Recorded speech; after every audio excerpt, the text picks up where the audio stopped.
أعوذ بالله من الشيطان الرجيم. بسم الله الرحمن الرحيم.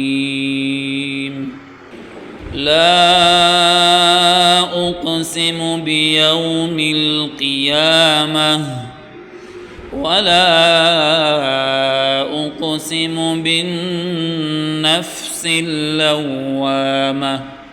أيحسب الإنسان أن لن نجمع عظامه بلى قادرين على أن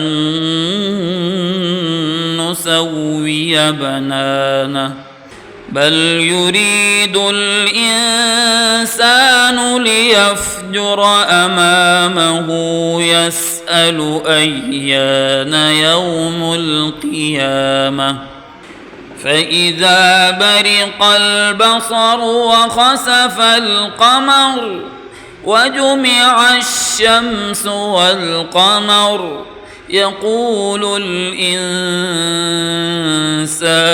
يومئذ أين المفر كلا لا وزر إلى ربك يومئذ المستقر